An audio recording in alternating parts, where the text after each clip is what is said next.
Peradeniya zero plastic සංගමයේ අපි earth keepers කියන ව්‍යාපෘතියෙන් අපේ zero plastic සංගමයේ අපේ මෙහෙවර සමාජගත කරනවා. සමාජානුයෝජනය කරනවා. මේ කාර්යයේදී තවත් එක් අධීරකට තවත් එක් පරිච්ඡේදයකට අද අපි ඇවිල්ලා ඉන්නවා. zero plastic සංගමයේ අපි හැමදාම කියනවා වගේ අපේ මෙහෙවර තමයි ප්ලාස්ටික් වලින් අපේ පරිසරයට වෙන අවැඩ, පරිසරයට වෙන හානිය මේවා අවම කරගන්න එක. ඉතින් අර කතාවක් තියෙනවානේ අපේ දේ රැකගෙන අලුත් දේ අරගෙන. ඒ වගේ සබාදහමත් එක්ක නව්‍යකරණය එකතු වුණාම අපිට එන ප්‍රතිඵලය තමයි පරිසර හිතකාමී නිෂ්පාදන. ඒ වගේ පරිසර හිතකාමී නිෂ්පාදන මේ දැයට තිලිනි කරන තවත් නිර්මාණකරුවෙක්, ව්‍යවසායකයෙක් අද අපි හමු වෙලා තියෙනවා. ඉතින් අපි බලමු ඔහු කවුද කියලා. මේ තියෙන්නේ ඔහුගේ වැඩපොළ. එන්න මාත් එක්ක.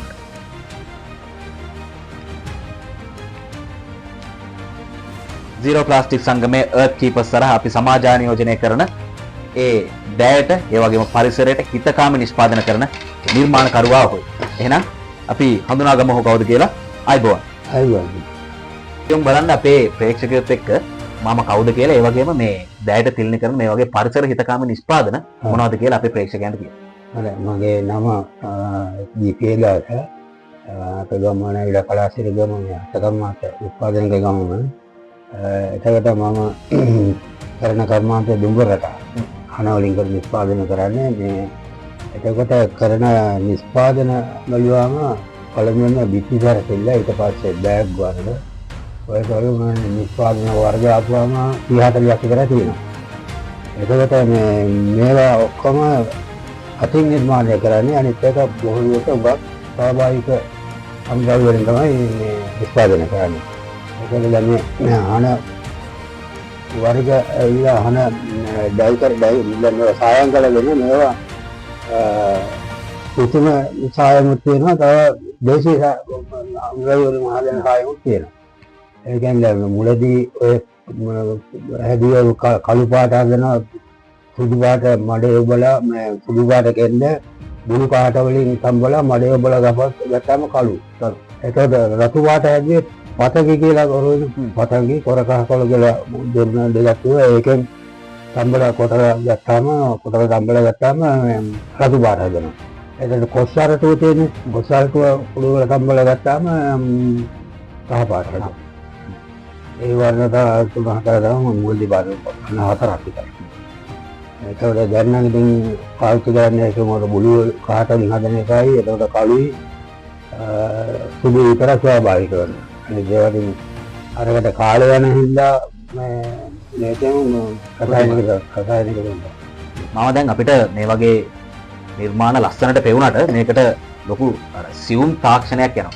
ඒ වගේම තමයි ලොකු පුහුණුවක් අනිවාර්යෙන් අවශ්‍යයි. මාමට මේ වගේ නිෂ්පාදනයකට එළඹෙන්න ඒ අදහස ආවේ කොහොමද? ඒ ආభాෂය ආවේ කොහොමද? දැන් මේ කර්මාන්තය විලා පාරම්පරික කර්මාන්තයනේ. මගේ තාත්තා මේ කර්මාන්තේ නියැලලා හිටියේ. එතකොට මම පොඩි කාලේ ඉස්කෝලේ ඉවිල අවසන් කළා. මම පස්සේ මේ තාත්තගේ ගෙදර කර්මාන්තනේ. ඉතින් මට රසාව කරන්න තමයි ආසාව තිබුණේ. ගොම්මත් මේක නිකන් ඉන්න වැඩි මේ කර්මාන්තේ පුහුණු කරන්න කියලා. ඒකට මේ පුහුණු කරනවා මගේ තාත්තා තමයි පුහුණු. ඊට පස්සේ මේක දැන් මුදලක් එහෙම එනකොට ඉතින් ආසාවක් ඇති වුණා. ඒකට මේ මම තාමද මේ විවාහ වෙනකොටත් මේ කර්මාන්තේ තමයි නියැලෙන්නේ. ඊට පස්සේ මම මේ කර්මාන්තෙම දාල උපදේශක වශයෙන් මට පස්සේ මම රජයකට කොහොමද මගේ ආසාවත් එතනින් එතන. ඒ දාලා අවුරුදු 29ක් විතර මේ පුහුණු කරුවෙකු වශයෙන් උපදේශක වශයෙන් කරගත්තා. ඊට පස්සේ ඒ කරත් මගේ අතේ කර්මාන්තේ මම කරාය දෙන්නවා. ඒක දැන් මම විශ්‍රාමිකයි. විශ්‍රාම ගිහිල්ලා මේ කර්මාන්තේ දැන් දිගටම කරගෙන යනවා. ඒකවල මේකෙන් ආසයින්නේ මේ නිර්මාණ කරනකොට කියන්නේ හිතේ ආසාවක් ඇති වෙනවා. ඒ කියන්නේ මේ වැඩේ පටන් ගත්තාම දැන් කතා කරන්නේ මට නැගිටලා යන්න හිතෙන්නේ මේක කොයි වෙලාවද ඉවර කරන්න කියලා. ඉතින් එහෙම අනිත් හොඳ නිර්මාණ කරනවා නම් හොඳ වෙළඳ පොලකුත් තියෙනවා දෙන්න. හොඳට කරන්න ඕනේ. මේ ආකාරයෙන් මේ වගේ වැඩක් මේ මට්ටමට කරන්න අනිවාර්යෙන් අර මාමගේ තිබ්බේ ආසාව අනිවාර්යෙන් මුල් වෙන්නට ඇති. මම එතකොට අපිට නැවතත් කියමු බලන්න මේ ආකාරයෙන් මේ කරන නිර්මාණවලට මම යොදාගන්න නිෂ්පාදනය කියන්නේ මොන වගේ අමුද්‍රව්‍යද යොදාගන්නේ. දැන් මේක ප්‍රධාන අමුද්‍රව්‍ය නම් හන කියන්නේ මේ කර්මාන්ත වෙනවා කියන පාරම්පරික කියලා මුල් කාලේ ඉඳන් නියඳ කියන වර්ගයේ. හනවලටම සමානයි ඒක නියඳ කෙනෙක් කියලා තමයි කියන්නේ. ඊට පස්සේ ඒවල හිගයක් ඇති වුණ කාලයක නුන අපි දැන් කාලෙක ගොඩක් කාලෙ ඉන්නේ. ඊට පස්සේ ඒක පොළොවෙන් අර මුරුංග කරලා වගේ මතුවෙන මේක. ඒක තුල තමයි කරලා දෙන්නේ. ඉතින් මගේ තාත්තා හැම කරලා තියෙන හනවලින් තමයි ඒ උඩ ගුණක් ඈත අතීතයේ තමයි හනවලින් මේ හන කියන නියඳ කියන වගේ බලන්න.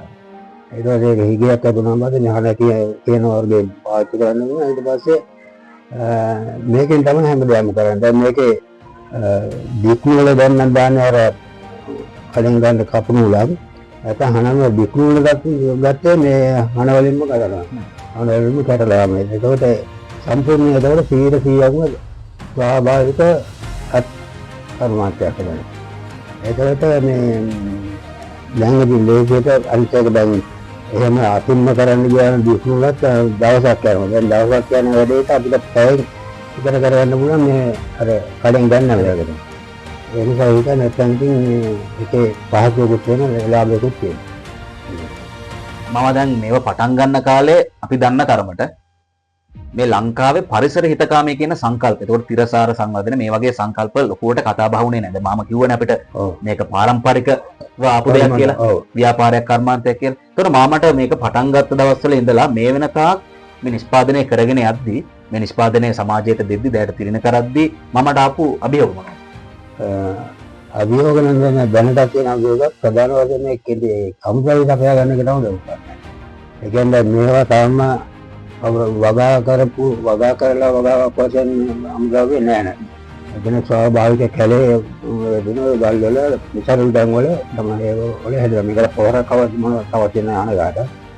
එහෙම තමයි තවම කර්මාන්තය කරන්නේ. පිටින් කියලා දැන් රිකිල්ල ගත්තද ඒවට අඟුරංගක මාදන් වල ඔය පැති වල තමයි හැදෙන්නේ. ඒවත් ඉතින් අර කොරගෙන දැන් නැති ඉඩම් වල තමයි තියෙන්නේ. ඉතින් එහෙම ජනල තමයි දැන් කර්මාන්ත කරන්නේ. ඉතින් වාහනයක් කරන් ගිහිල්ලා පිටි වශයෙන් නෙදියනේ. ඉතින් මිටියකට අනපතු 150 කරනවා. ඒ වගේ මිටිලා ගන්නවා. නැහැට ගනවා සුද්ධ කරනවා දැන් එහෙම කරන්න ඇතිවෙන්නේ නැතුන අපි එයාලගෙන් කලින් දිග තමයි ගන්න. නැත්නම් කලින් හැමදේම කර්මාන්තකාරයම තමයි කරේ. දැන් ඒකට වෙලා යන හින්දා අර ඉතින් 4 දිනකින් සෙලිස පේන ගැතිය ඒගොල්ලන් අරගෙන කරනවා. එතකොට ඊට අමතරව දැන් ඉතින් සමානකට වෙළඳ පොළ ප්‍රශ්නයක් තියෙනවා දැන්. අපි නිෂ්පාදන කරලා හොඳ නිර්මාණයක් කරනවා නම් අමාරුයි මේ කරන්න. අනිත් එක දැන් මේවල බලනකොට අපි බලමු කම්කාරියකාරී වෙන කර්මාන්තය කරනවා උදේ දවල්වල උදේ 3:00ක ආදායම අවසන් ගම්බුන මේක කරනකොට එහෙම ගන්න අමාරු මේක කියන්නේ. අනිත් එක දැන් අපි තාම කරන සම්ප්‍රදායික ක්‍රමයටම කරන්නේ උදේ වල කොන්ද කරන එක ඉඳගෙන ඉඳලා. ඒකට මේකට තාක්ෂණයක් තාම හොයාගන්න වෙනවා. ආසන්නේ. ඒකකට එහෙනම් වෙලඳ අපි හදන බඩු ටික දී ගන්න තියෙන අලෙවි කර ගන්න තියෙන කාකාවක් තියෙනවා දැන්. දැන් සමහර උඟක් ආයතන වල තියෙන්නේ මේ බඩු ගින්නන් පස්සේ මාසයක්වත් අඩු වශයෙන් සති දෙකක්වත් යනවා. ඊට පස්සේ හරියට. අපි දැන් බඩු හදනකොට 100ට රුපියල් 100ක් දෙනවනේ ඔකට 50ක්වත් වැය වෙලා තියෙනවනේ. දැන් ණයට දෙනවා කියන්නේ ඒකත් ඒ වෙලාවට නෑනේ. මේ ලොකෝ ගැටලුවක් තියෙන එකකින්. තව නිෂ්පාදනයක් කරගන්න උනත් එතකොට සල්ලි වෙන ගතියක් තියෙනවා. එතකොට බඩු ඉල්ලනවා ඉල්ලන ධර්මයට අපිට දී ගන්න බැරි හේතුව අරක. ඒ කියන්නේ මුදලට නෙවෙයි හුඟක් ගන්න වෙලා. ඒ ගැටලුවම දැන් තියෙන්නේ. එතකොට මේ අපි මේකට අර සායම් වර්ගයක් මේ සායම් වර්ගය ඇත්තම කියනවා කාලයක් යනකොට වෙනස් වෙන ස්වභාවයක් තියෙනවා. ඒ දෙනවා කියන්නේ. ඊට පස්සේ ළඟදී ආව කුඩා කර්මාන්ත දෙපාර්තමේන්තුවේ මැදිහත්ලා අපේ ඉල්ලීම අනුව කරන හොඳ සායම් වර්ග කරුණා. ඒ වුණා ඉතින් කියන්නේ නෑ මේ සහතිය කරලම ගරන්ට් කරලම දෙන්න පුළුවන්. ඒකද දෙන්නේ ඒකේ ඒවා කරනකොට තාක්ෂණික අමුදල මේ අවශ්‍ය රසායනික ද්‍රව්‍ය ගොඩක් ගන්න. ඒකල කට්ටිය කම්මලේ වෙලාව යනවා. රසායනික ද්‍රව්‍ය 5ක් 6ක් දාන්න ඕන සායමක් දානකොට. ඉතින් තාම ඒකට ගියේ නෑ තාම අර කරන ක්‍රමයටම කරනවා. දැන් ඒනොත් අපි දෙතුන් දිනක් ඒක කරනවා. මොකද ඒක හොඳ ඉන්නත් දැන් SL සාහිතික ආයතන නිර්මාණ කිව්වා මේ SLS සහතිකයක් දෙන්න උත්සාහ කරනවා. එහෙම කරනකොට හොඳට අපෙන් දින්නේ තියෙන්නද මේ අපි දිගින් එහෙම කරන්න බලන්න.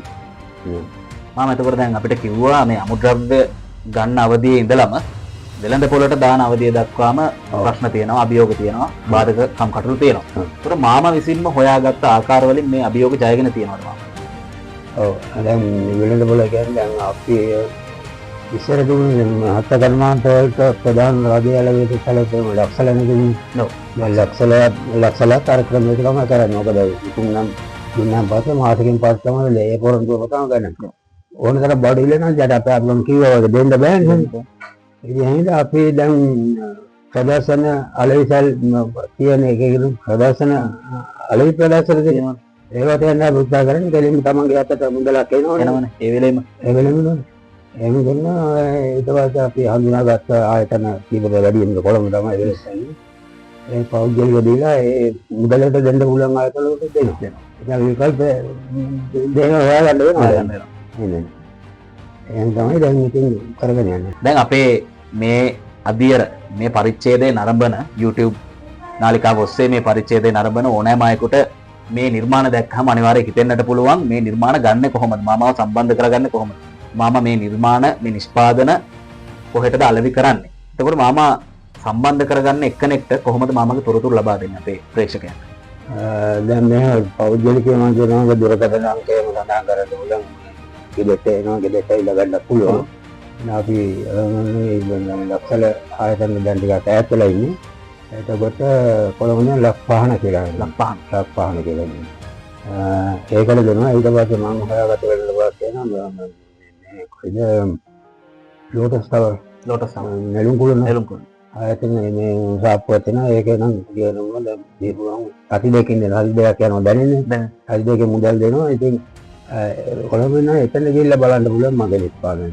ඊටම වෙන ෂෝරූම් එකක් ඔය යන්න ගෙදර තමයි කරන්නේ. අපි පෞලේ කර්මාන්තයේ ඉන්නේ. කට්ටිය එකතු වෙලා මේ කොළඹදී ඒවා එතනින් බලන්න පුළුවන්. එහෙම නැත්නම් මගේ දුරකථන අංකය කියන්නේ ඒවට කතා කරොත් හොඳයි. මමගේ දුරකථන අංකය තියෙනවා සඳහන් කරා. ඔව් මේ හෑන්ඩ්ෆෝන් එකේ නම්බරේ 077යි 541යි 5236. ඒක ගෙදර ෆෝන් ලෑන්ඩ් ෆෝන් එකේ නම්බරේ 081යි 2යි 375යි 887. ඉතින් ඔයගේ විදේශීය කට්ටියක් සමහර කාට එක එනවා ඇවිල්ලා. ඉතින් කොළඹ දැකපුවාම ඇඩ්‍රස් එක දැකලා හොයාගෙන එනවා. ඒක මේ Facebook දාලා තියෙනවා. මම නෙවෙයි දන්නේ. කවුරු හරි දාලා තියෙනවා. එහෙම කෙනෙක් දාලා.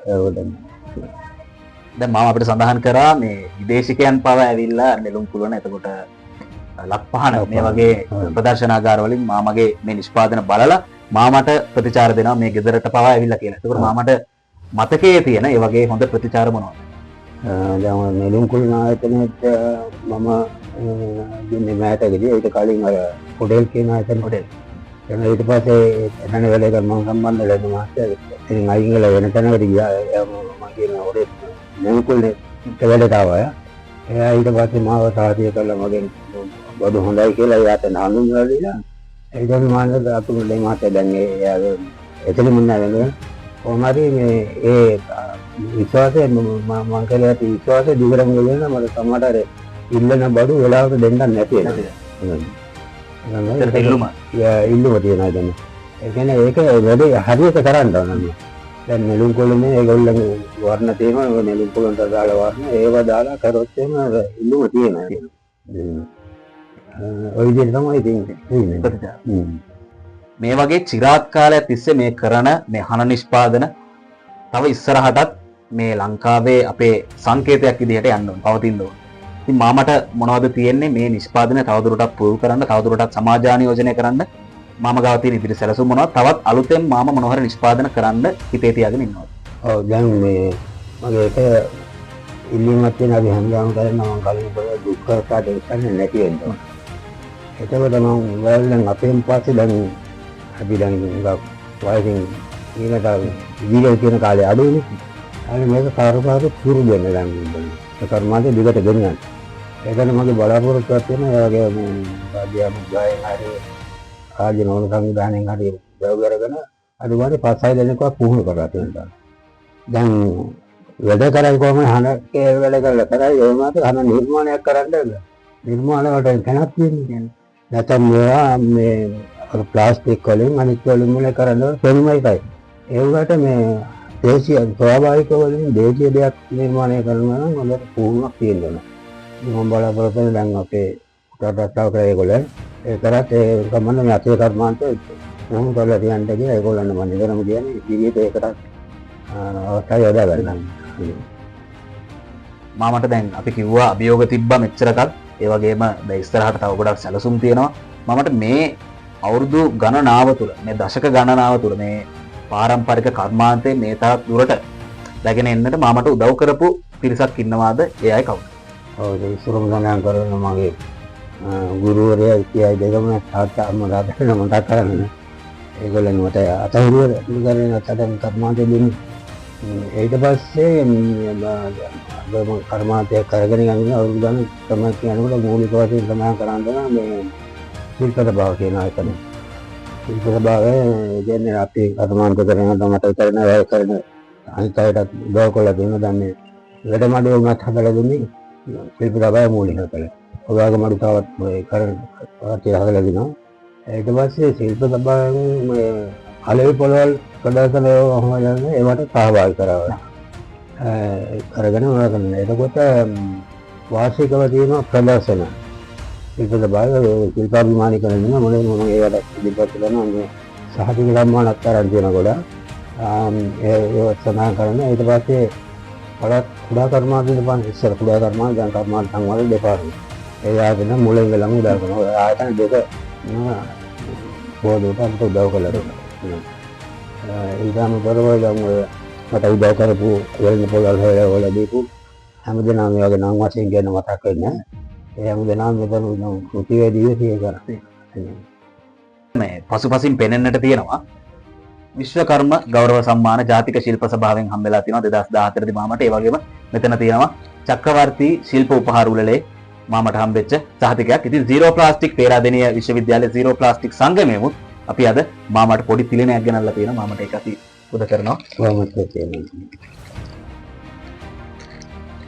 ලයියාතන අපිට උදව්වක් තියෙනවනේ ඉතරට ගන්න පුළුවන්. අනිවාර්යයෙන්ම. ඒක මම සන්තෝෂයි. එසේනම් zero plastic පේරාදෙණිය විශ්වවිද්‍යාලයේ zero plastic සංගමයේ earth keepers දෙවනි පරිච්ඡේදය පියදාස මහත්මයාත් සමග අද අවසන් වෙනවා. මම අමේරු සේනාධීර. ඊළඟ පරිච්ඡේදෙමුත් ස්වභාවික අමෘත වලට නව ජීවයක් ලබා දෙමින් තිරසාර දෙයක් තනන්නට පාතබන පෞරුෂයක් සමගින් නැවතත් හමු වෙමු. එහෙනම් ඔබට සුබ දවසක්.